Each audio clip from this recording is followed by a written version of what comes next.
Bom dia a todos, sejam bem-vindos a mais uma aula do curso de Física Moderna 2, primeiro semestre do ano de 2021. Essa é a gravação da discussão da videoaula número 8, cujo tema é Teoria de Bandas. Para a gente começar a discussão dessa aula, eu gostaria de saber se alguém tem alguma dúvida, algum comentário, algum ponto onde a gente possa iniciar a nossa discussão e assim dar prosseguimento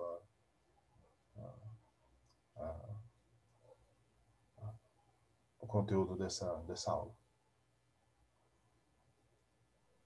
Oi, professor, bom dia. Bom dia, Mariana, tudo bem? Tudo.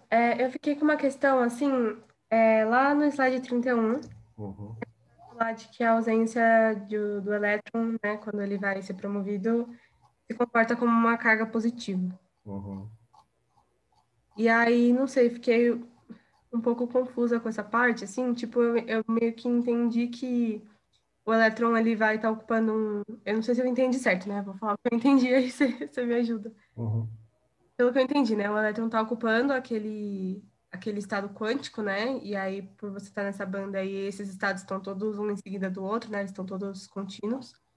Aí, quando ele sai de lá, ele vai deixar esse espaço meio que vago, quando ele é promovido. E aí, uhum. eu consegui entender direito essa questão desse espaço se comportar como uma carga positiva, assim, tipo... Que na minha cabeça, eu imagino o elétron sendo promovido, ele saindo de lá, ficando um espaço vago, e eu não entendi essa questão, assim, tipo, de como isso acontece, sabe, direito, do funcionamento desse lugar vago como uma carga positiva. Tá bom. Então vamos lá, vamos ver se eu consigo melhorar essa explicação. Então, basicamente, aqui nessa região, né, daqui para baixo, existem vários estados quânticos, né, infinitos estados quânticos. A diferença entre eles é muito pequena, de forma que a gente considera que a distribuição de energia aqui ela é contínua. Né? Então, a diferença de estados quânticos aqui é tão pequena que a gente pode ignorar essa diferença de essa diferença de energia. Só que aqui, nessa região, todos os estados estão ocupados. Então, aqui a gente tem elétrons ocupando todos esses infinitos estados contínuos. Né? Quando a gente aplica um campo elétrico, é como se um elétron daqui ganhasse energia suficiente para ir para essa região onde os estados estão vazios. Então, ele aumenta a sua energia cinética, digamos assim, né? Tendo um impacto no aumento da sua energia mecânica total. Então, quando ele vem aqui para cima, ele não tem nenhuma resistência para migrar de estado quântico, porque todos estão vazios, todos os estados quânticos aqui estão vazios. Né? Ao contrário de quando ele estava aqui embaixo, que ele não podia ir nem para a esquerda ou para a direita, porque os estados estavam ocupados. Né? Então, pelo princípio da exclusão, ele não pode migrar para um estado à direita, porque esse estado está ocupado. Ele só pode fazer isso se ele ganhar energia e vier para essa região de estados vazios. Né? Ao mesmo tempo que ele deixa uma vacância aqui, né? Ele deixa um espaço vago, né, nessa região. Então vamos pensar nesse elétron que está aqui nessa região de estados desocupados. Né? Então quando o campo elétrico aplica aqui, que ele ganha essa energia cinética, ele ganha mobilidade espacial. Né? Esse aqui é o eixo das coordenadas espaciais. Então aqui ele tem mobilidade para ir para a esquerda, para a direita. Só que ele está sofrendo essa força aqui do campo elétrico. Né? Como ele tem carga negativa, vezes esse vetor campo elétrico aqui, ele vai sentir uma força F, né, nessa direção aqui, né, para ir para lá. Ok. Então, agora vamos pensar nessa lacuna aqui, né, porque esse campo elétrico ele está sendo exercido em todos esses elétrons aqui, né? Então, tendo um elétron vizinho aqui, né? Nossa, preciso desenhar melhor. Tendo um elétron vizinho aqui assim, ó, finge que eu desenhei uma bolinha, tá certo?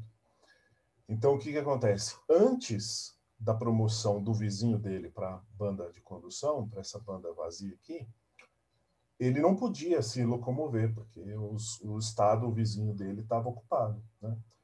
Então, agora que o vizinho foi promovido, ele pode vir para a esquerda. aliás, para a direita. Ele pode ocupar o estado que estava vazio, né? E aí a vacância passa uma casinha para a esquerda, né? Então, o que acontece?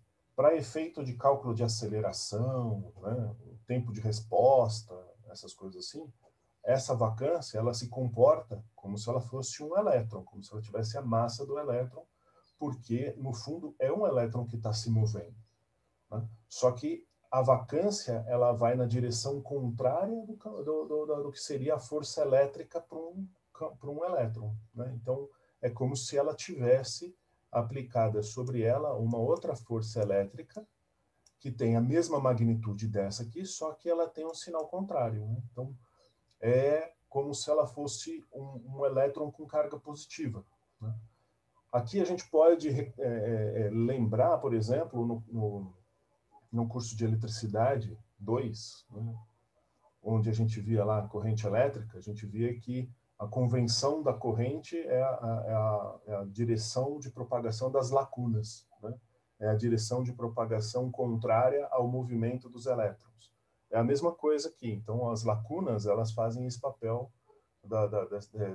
dessa corrente das lacunas, né? Então, essa vacância são as tais lacunas, né? Então, o que acontece é isso. Para cálculos de inércia, tempo de resposta, enfim, coisas que relacionem com a massa da partícula, quem está se movendo são elétrons. Eles estão se movendo para a direita. Só que a vacância ela vai se movendo cada vez mais para a esquerda, né?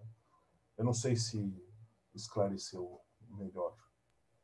Esclareceu, agora tá perfeito. Entendi sim. Obrigada. A gente resvalou numa coisa dessa quando a gente falou sobre produção de pares em Física Moderna 1, onde a gente elaborou o conceito do mar de Dirac, né, de que o universo é constituído de infinitos elétrons em estados de energia mecânica negativa. A gente não percebe eles porque a gente está imerso nesse mar, então a força resultante é nula, né?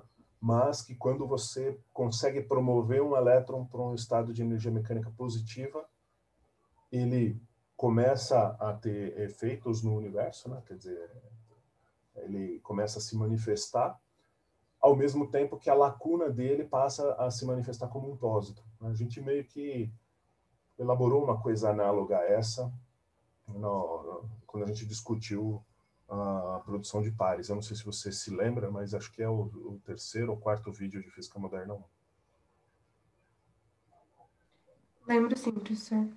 Deu para entender agora. Eu estava tentando entender o que estava acontecendo aí, mas é até meio parecido com o que vai acontecer ali naquela parte da depleção, da junção, né? Tipo, você tem um elétron se movendo por uma área que está vazia. Aí, na verdade, o que a gente está analisando é o movimento da vacância, né? E aí Isso, fez mais sentido. Obrigada. exatamente. Ótimo. Muito bem. Alguém mais tem perguntas?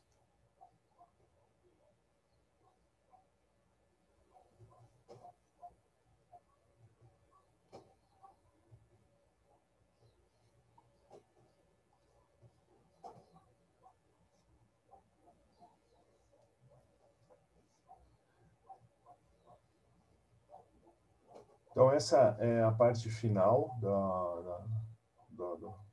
essa é a aula final da parte do curso a respeito de física da matéria condensada, né? Física de estado sólido. Aqui a gente está discutindo um ponto bastante importante do ponto de vista de desenvolvimento da mecânica quântica e desenvolvimento tecnológico, que é essa questão da teoria de bandas e como a gente pode manipular essa teoria, essas bandas dos materiais para produzir esses efeitos de condução, né? Para controlar esses efeitos de condução. Marcadamente tem esses efeitos dos dopantes nesses materiais semicondutores, né? Que resultam nessa elaboração do conceito da junção PN, né? Que é o desenvolvimento do diodo elétrico, né, um componente eletrônico muito importante para diversas aplicações, e que também resulta no LED, né? Então, não necessariamente um diodo deve emitir luz, ou ele deve liberar energia, mas não necessariamente uma luz visível, né? Mas é um desenvolvimento eletrônico bastante importante. E também tem a junção NPN, né, que foi a que a gente discutiu nessa aula, mas tem a junção PNP também, que formam o transistor, né? O transistor é um desenvolvimento tecnológico extremamente importante, ele veio substituir as válvulas termoiônicas, né, com diversas vantagens, redução de consumo de energia, velocidade de acionamento, etc., né? E que resultaram, por exemplo, no desenvolvimento do computador, né?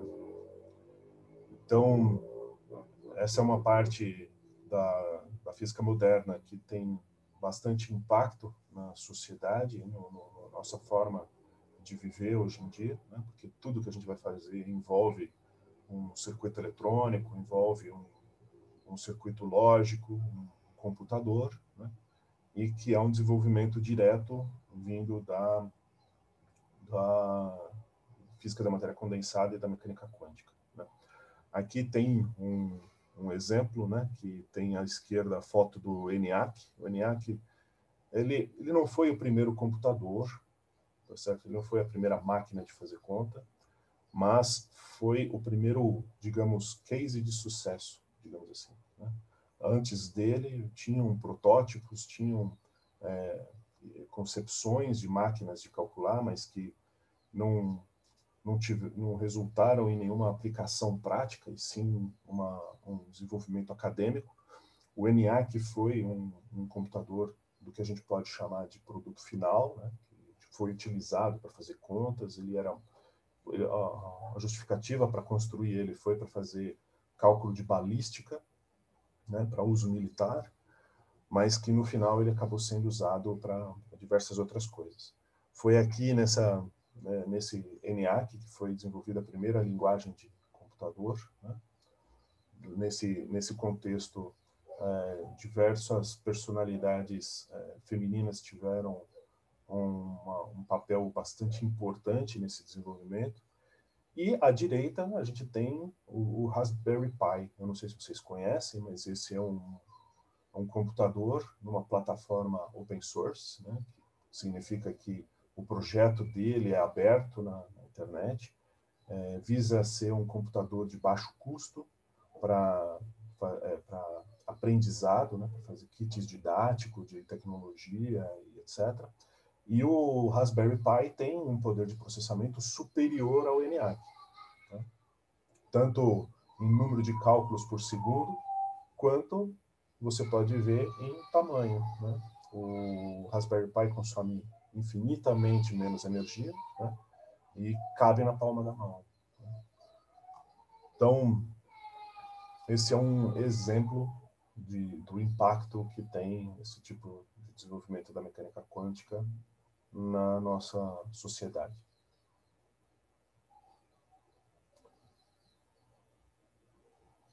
Alguém tem alguma dúvida? Alguém gostaria de fazer algum comentário? Eu vou fazer um comentário, professor.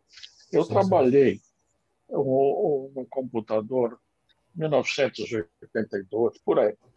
Chamava barra 158, da IBM. Uhum. Então, eram unidades de fio. Opa! Acho que ele caiu aí. O Celso caiu. Bom, vamos aguardar ele reconectar. Enquanto ele reconecta, eu gostaria de saber se alguém tem alguma pergunta, algum comentário.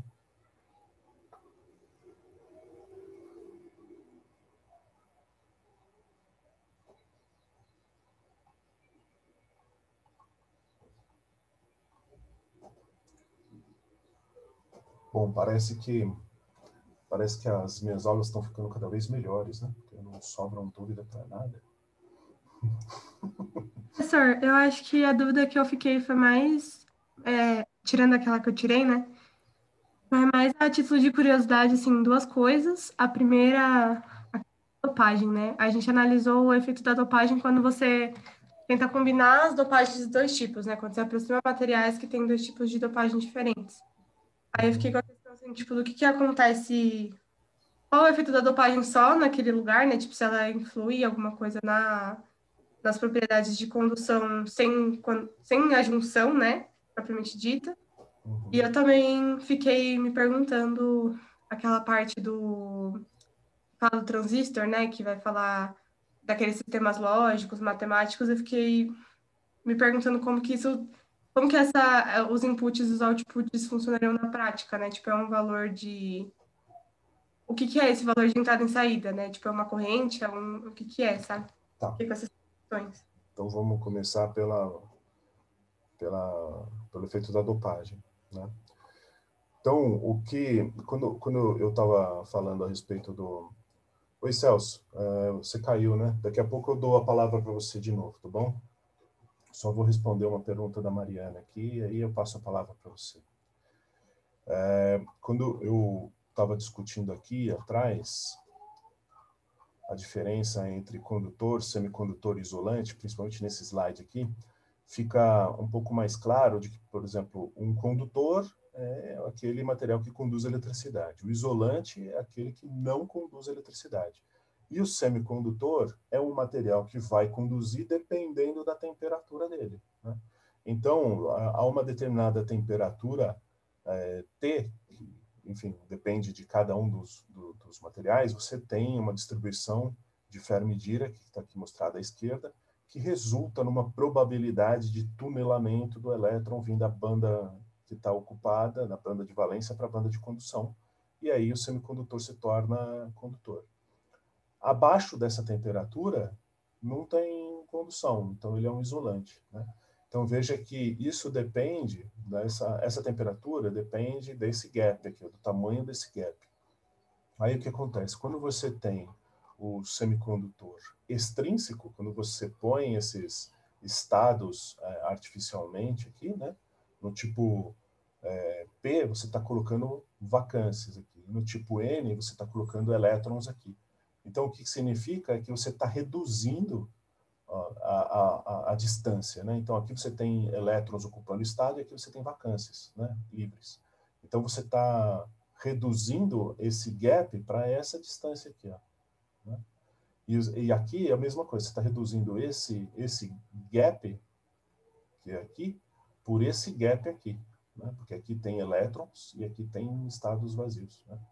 Então, basicamente, você altera essa temperatura em que ele vai ser condutor, né? Em que ele vai se tornar condutor.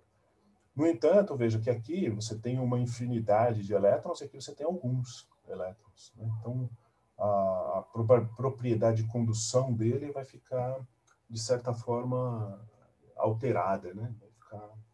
Não vai ser exatamente a mesma coisa, vai ter uma condução um tanto limitada, mas ele vai ser condutor, né? Então, basicamente, é isso. Você está reduzindo esse tamanho desse gap, né, para poder trabalhar com um semicondutor diferente. Note que essa distância aqui é uma distância definida pelo elemento, pelo material, né? É por isso, por exemplo, que muitos dos circuitos eletrônicos que a gente conhece são feitos à base de silício, porque esse gap no silício é 1,4 eletronvolts, alguma coisa assim. Ou 0,6, eu não me lembro exatamente. Mas é um gap conveniente para que a gente consiga fazer essas dopagens e tal. Então tem o germânio, que é um outro material semicondutor, tem um outro gap, mas ele também é muito mais caro de você processar, né? O silício, você pode processar ele a partir da areia, né? A areia é óxido de silício, então você separa o oxigênio, então você tem um reservatório, digamos que você tem um reservatório de silício abundante, né? Germânio já não é tanto assim, né? Então, o que você está fazendo é manipulando essa distância do gap para obter o material com a propriedade que você quer, né? Então, basicamente é isso. Agora, aqui, na questão das portas lógicas, eu vou dizer para você o seguinte, isso aqui é um exemplo, eu não vou cobrar isso em lugar nenhum, né? Mas é só uma coisa que eu acho que é importante para a gente, como professor de física, professor de ciência, entender que o transistor ele resulta no computador dessa forma, né? A partir de portas lógicas, né? Então, aqui você teria os terminais de entrada, A e B, e um terminal de saída. Então, o que aconteceu foi o seguinte, cadê? Eu não coloquei a foto dele, mas o Shannon, né, que ele é conhecido hoje pelo desenvolvimento da teoria da informação, na dissertação de mestrado dele, ele propôs o seguinte, que a gente poderia fazer cálculos lógicos, né, você deve talvez ter visto no colegial, ou eventualmente visto em alguma ementa de concurso, que tem a matemática booleana, né? Essa matemática booleana, ela lida com processamento de verdadeiros e falsos, verdadeiro e falso, né? Então, você tem um estado 0, que é falso, estado 1, que é verdadeiro, né? Então, analogamente, a gente poderia aplicar esse estado 0 e 1 nas portas de entrada e verificar na porta de saída o resultado do processamento, por exemplo, da porta E, né? Talvez você se lembre de Mach 115, né, Introdução à Computação, que tinha lá as condições if, né, se, né? Então tinha lá, quando você queria colocar duas condições dentro do if, você tinha a condição E, que era você entrar dentro da chave lá, se duas informações fossem verdadeiras, e a condição ou, se uma das condições fosse verdadeira, né? Então, aqui nesse caso, a porta E, ela só vai resultar num estado verdadeiro na saída se o verdadeiro for aplicado em ambas as entradas. Se for aplicado o falso nas duas entradas ou falso em uma delas, ele sempre retorna falso, né? Então, é um circuito eletrônico que verifica se duas condições são verdadeiras. Aqui é um circuito eletrônico que verifica se uma das condições é verdadeira. Aqui a porta não verifica se as duas condições são falsas, né? E aqui a porta não exclusivo verifica se as duas condições se são falsas ou se uma delas pelo menos é falsa, né? Agora, a sua pergunta é como se dá o sinal que entra aqui, né, nos terminais de entrada A e B. Aí é uma questão de convenção, tá certo? A convenção normal, que é definida por uma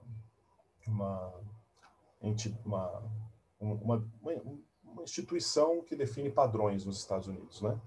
É que o sinal verdadeiro é um sinal de tensão de 5 volts. E o sinal de falso é um sinal de tensão de 0 volts, né? Então tem aí uma tolerância, né? Tem que ser acima de 4,6 para ser verdadeiro, abaixo de 0,6 para ser falso, né? Isso torna um sistema mais robusto para ruído, etc. Mas no final é isso, é um sinal de tensão. Agora, poderia ser um sinal de corrente, poderia ser uma carga, né? Pode ser diversas coisas, mas o que é definido como padrão, que é o que é usado nos computadores e em circuitos eletrônicos e tal, é esse sinal que eu te falei, verdadeiro é 5 volts, falso é 0 volts. Respondi sua pergunta, Mariana? A Mariana até saiu, estou falando aqui um montão, a Mariana caiu. Oi, Celso, você caiu? Você estava falando que trabalhou num computador, acho que da IBM? Da IBM, barra 158, né? Uhum. E naquele tempo a entrada de dados era de fita de papel ou cartão. Uhum. E isso era transportado para fita mesmo, fitas grandes que a gente ficava alimentando de acordo com os programas, né? Era praticamente manual. Uhum. E tinha as impressoras eram gigantescas, elas eram, tinham uma cadeia, tudo mecânico, né? E os Uhum. tipos iam imprimindo os relatórios, a CPU era grande mesmo, tamanho de duas, três geladeiras de hoje. Uhum. Uhum. Então, o que que acontece? A gente trabalhava lá, a gente era- fazia o serviço, vamos supor, é, sim, mais mecânico. A gente tinha conhecimento, a gente tinha curso, etc. E tal. Então, na nossa ideia, eu estou falando da nossa ideia dos colegas, né? A Uhum. gente pensava assim: olha, quando chegar um computador com uma capacidade maior, eu acho que vai precisar um outro. E o galpão era grande, onde esse computador estava. Vai precisar de outro piso para colocar o computador maior. Só que, quando eles trocaram o computador, a empresa que eu trabalhava trocou o computador, encolheu tudo. Uhum. Então, começou um processo de miniaturização, né? Uhum. É impressionante, que chegou no que nós temos hoje. Um, um, um telefone que tem muito mais capacidade que tinha aquele tempo aquele computador. É Uhum. legal, né?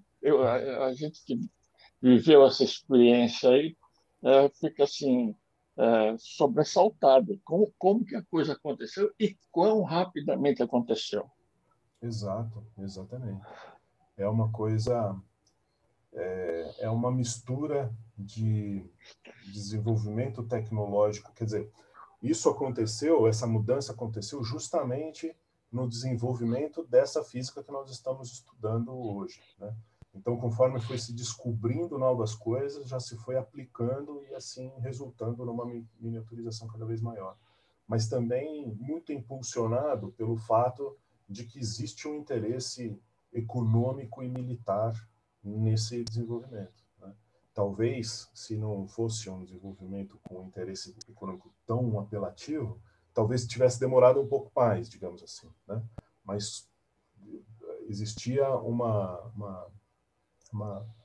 necessidade de computação cada vez mais intensa. E a gente pode dizer que essa necessidade ainda persiste, né? Porque a gente persegue computadores cada vez mais poderosos por causa disso, né? Justamente impulsionando tudo isso. Existe uma coisa interessante, por exemplo, que é relacionada ao desenvolvimento desse circuito aqui, por exemplo, né? Porque quando você vai desenvolver uma coisa como essa, a estrutura para desenvolver isso sempre custa muito caro, né?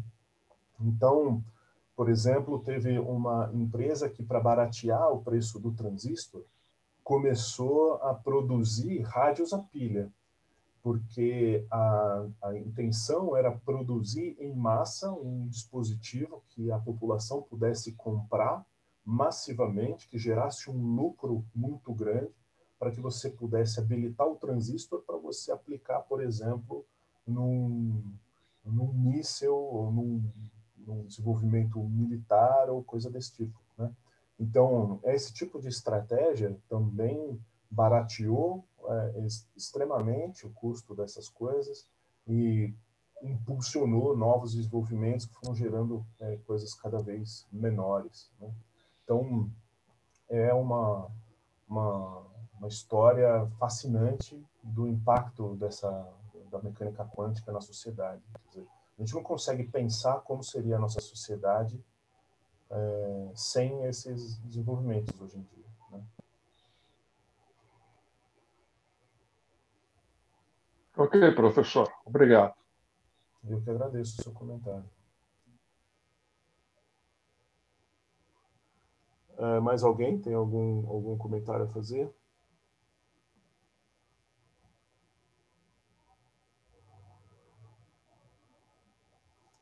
Eu vou interromper o meu vídeo um pouquinho, só para eu pegar um negócio aqui.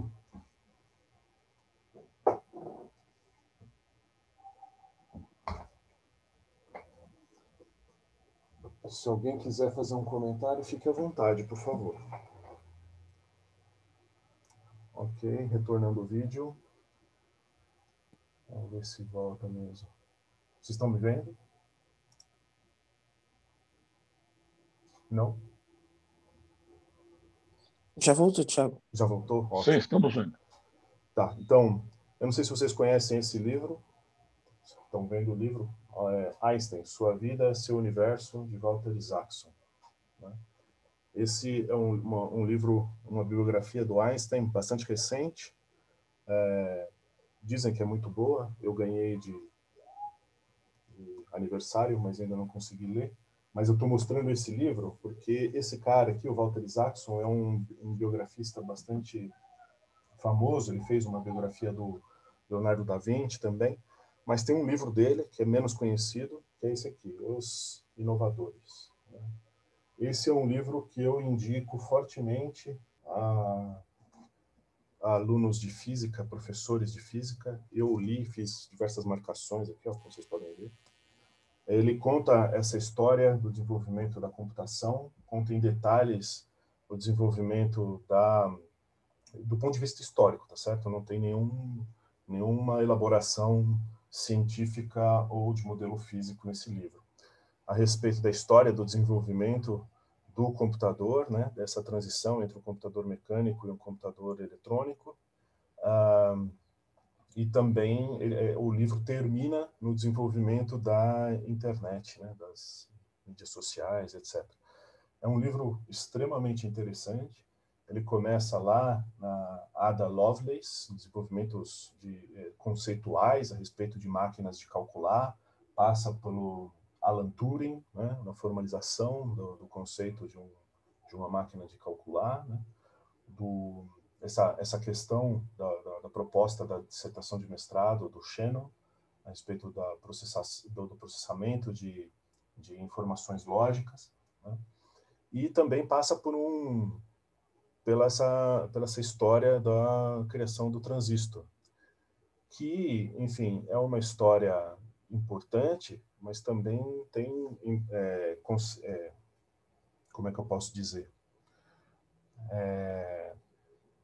Tem o desenvolvimento do transistor, esses três personagens, o John Bardeen, William Shockley e o Walter Brattain, eles têm uma história muito forte, que é uma história paralela ao desenvolvimento do transistor. Né? Existem alguns efeitos da matéria condensada que recebem o nome do William Shockley. Ele, do ponto de vista científico, ele foi bastante importante nesse sentido. No entanto, existia paralela a essa história, uma história que eu posso classificar como triste, sei lá como que eu posso dizer isso, mas que houve um rompimento entre os três. Na verdade, houve um rompimento do William Shockley com os outros dois, porque o Shockley ele passou a defender posições extremamente controversas controversas para dizer o mínimo, né?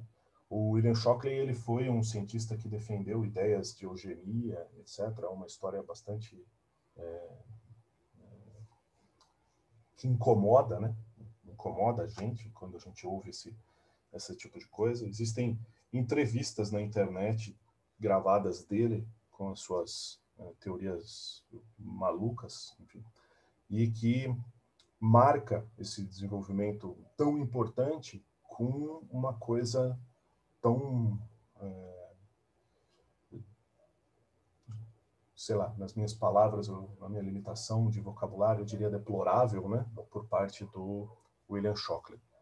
Então, no semestre passado, eu disse que tinha uma história dos três paralela ao transistor, mas eu não cheguei a mencionar isso na sala. E depois houve uma discussão com os alunos a respeito desse ponto, porque houve um interesse por parte da turma do ano passado para discutir esse tipo de assunto. Mas eu gostaria só de deixar marcado que tem essa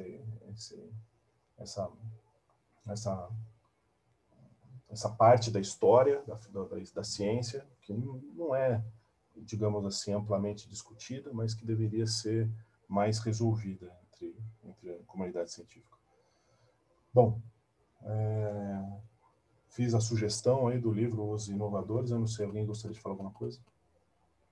Thiago, eu também posso aproveitar para fazer uma sugestão de livro Sim. que me veio à cabeça enquanto você estava falando sobre a história dos rádios a pilha. E eu Uhum, percebi que eu comi bola, assim, que era uma coisa que eu podia ter sugerido bem mais cedo aqui no curso, uhum. que é um livro de um jornalista científico formado em física chamado Sun Kim. Eu vou gravar aqui. Vai ter um gato que vai aparecer na filmagem, mas tudo bem. Tá dando para ver? Sim. Então, esse livro ele é bem legal. Ele conta várias histórias, assim, de desenvolvimentos científicos e dos personagens que chegaram a esses desenvolvimentos científicos, ahn, mas sempre girando em torno da tabela periódica, assim. Ele vai Uhum, passar por elementos da física do estado sólido, da física molecular, da química, da física nuclear. Sempre que esses desenvolvimentos tiverem alguma coisa a ver com a tabela periódica, e por algum motivo esse livro consegue ser muito coerente uhum, e discute bastante física, mas discute também bastante história, as controvérsias, e foi uma coisa que eu li no colegial, assim, e que eu aprendi muita física, muita química e também muito dessa história da ciência obscura, assim, né, que uhum, com a do que você estava comentando. E eu acho que tem tudo a ver com o curso de Moderna 2. Tem muita coisa aqui que pode virar, tipo, atividade que dá para desenvolver na escola, leitura de texto, paralela e tal. Então, é uma recomendação de ouro, assim, que eu tava bobeando e não fazer. uhum. Resolvi aproveitar esse espaço. Qual o livro que é? É A Colher que Desaparece. A Colher que O Desaparece. Uhum. autor é Sam Kim. Ótimo. Uhum. Eu acho que no semestre passado você fez essa recomendação, né? Eu me lembro de alguma coisa assim. Eu talvez tenha feito para turmas de Moderna 1, mas eu não Uhum, me lembro. uhum, uhum. Eu lembrei dele, inclusive, porque eu acho que essa história do desenvolvimento dos transistores e de fazer os rádios a pilha e tal. Ele conta também sobre, tipo, os trabalhadores que tinham que ir lá soldar as junções dos transistores. Tipo, é algo que tá no livro, e aí me deu um estalo e eu lembrei. Uhum, uhum. Muito obrigado. Ótima recomendação. Alguém tem algum comentário? Gostaria de tirar alguma dúvida?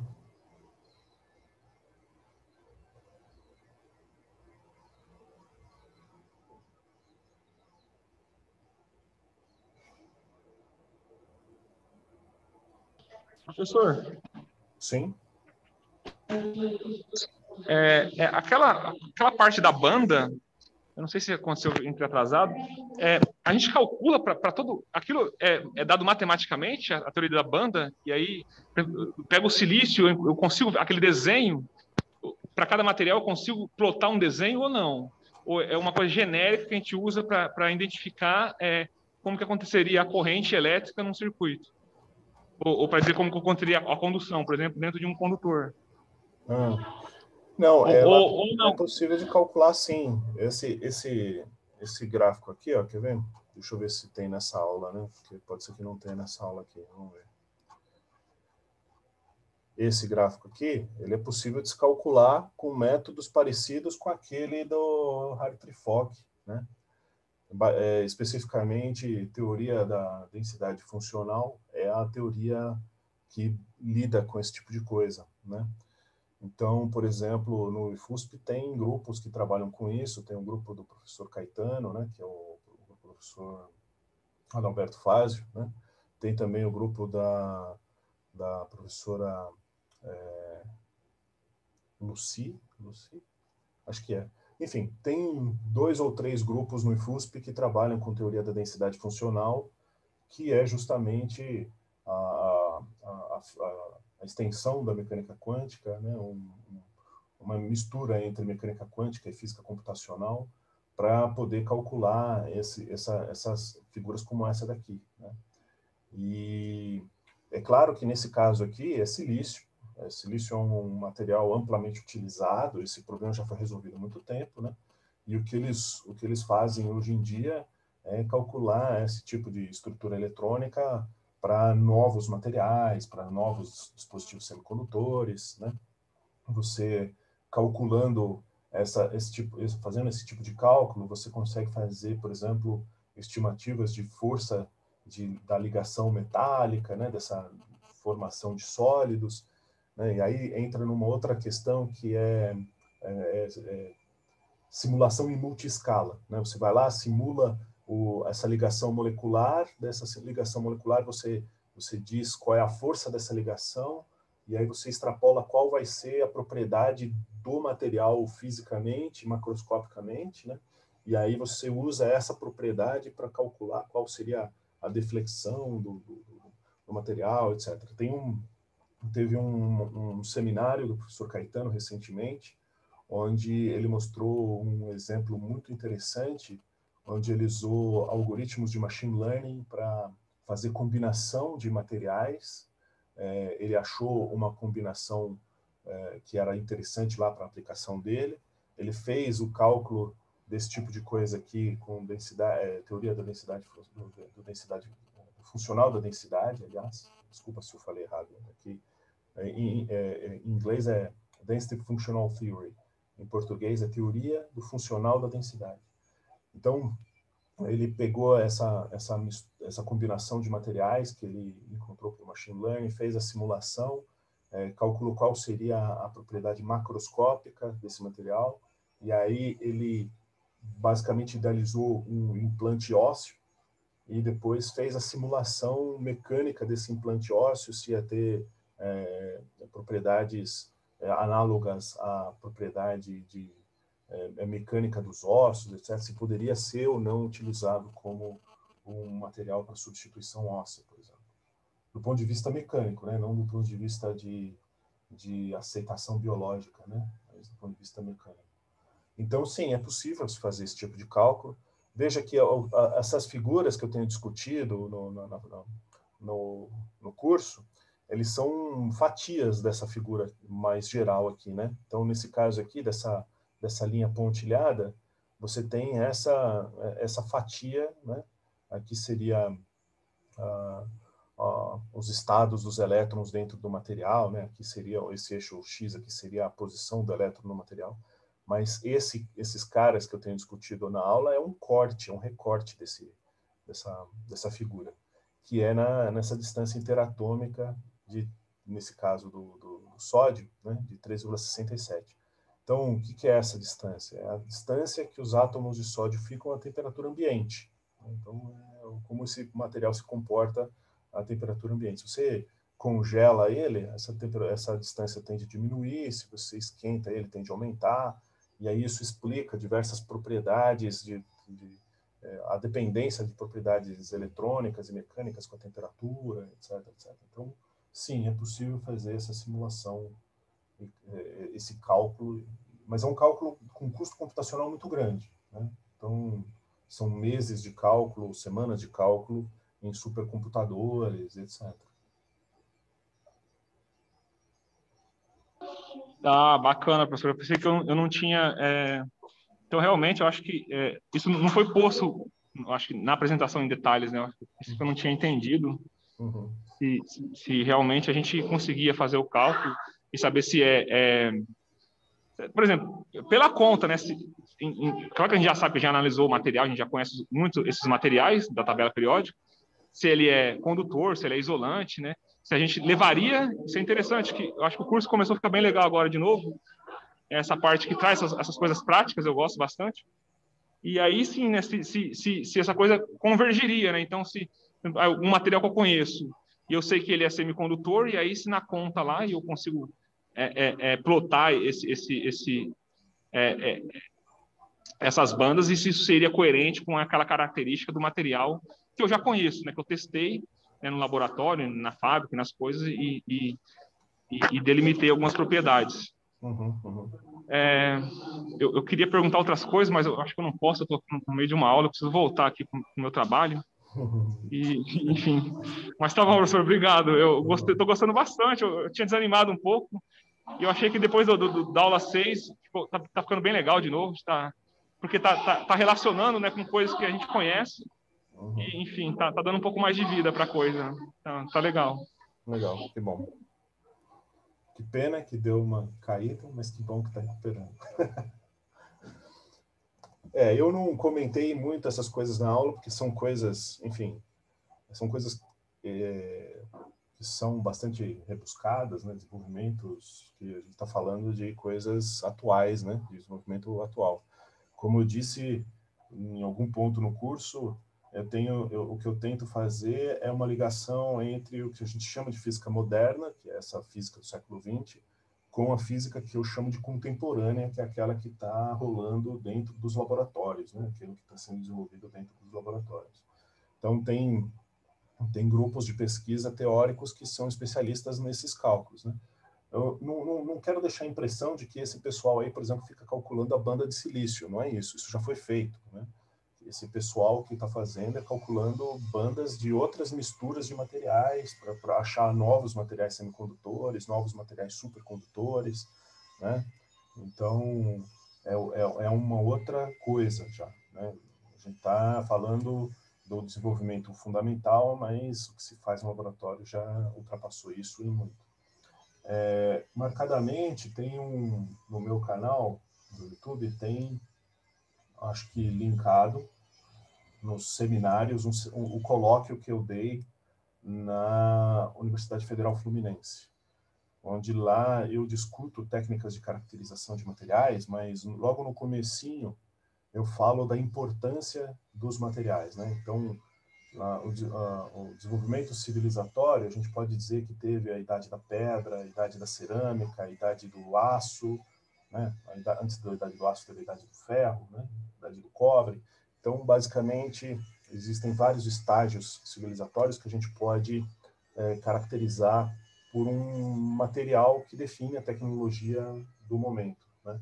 Então, tem, por exemplo, a era da informação, que a gente pode chamar da era do silício, né? Que é o material que está calcando todo o desenvolvimento tecnológico. Mas hoje a gente já está num outro desenvolvimento civilizatório, onde a gente não pode mais caracterizar o nosso estado civilizatório por um material, porque a gente está no estado da manipulação atômica. Então, lá nesse seminário, por exemplo, eu discuto quantos elementos estão presentes num aparelho de celular, né?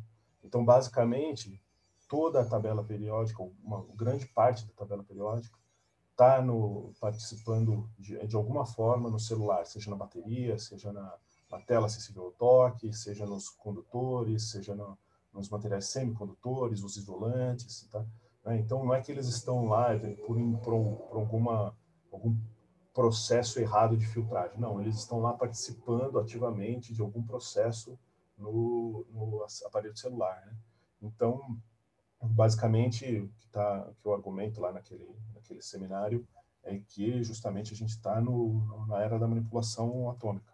Juntando isso com o comentário do Celso, por exemplo, de que houve uma intensa miniaturização, posso dizer para vocês, por exemplo, que a gente está discutindo atualmente, quer dizer, estou falando, as empresas que produzem semicondutores estão discutindo transistores de 12 nanômetros. Isso significa algumas unidades de átomos de silício, né? Então, não é que são um punhado de átomos de silício, são alguns pouquinhos lá, uma dezena, no máximo, de átomos de silício formando um transistor, né? Então, realmente, o que a gente passa atualmente por esse estado civilizatório, digamos assim, por mais que pareça estranho a gente falar que a gente tem um estado civilizatório nos tempos atuais, mas de alguma forma o nosso desenvolvimento tecnológico, nosso nível de desenvolvimento tecnológico não é mais calcado num único material, mas sim nessa mistura dos materiais para se produzir novas propriedades, novos elementos, etc.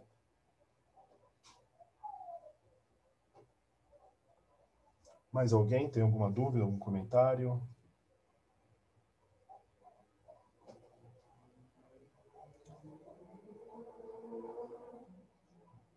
Vocês têm olhado as listas, têm dado uma atençãozinha para isso?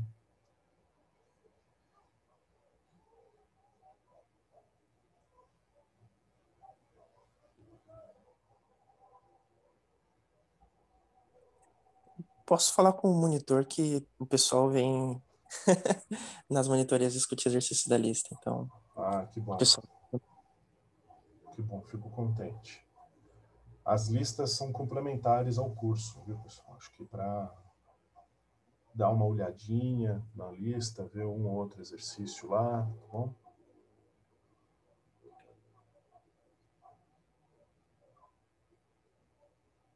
Bom, ninguém mais tem comentários?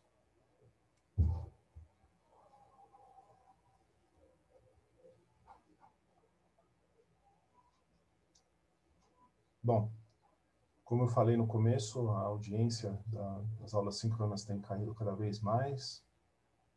Isso me deixa um tanto chateado, porque reflete num menor engajamento, mas, enfim. Então, não havendo mais perguntas, eu vou interromper a gravação da aula.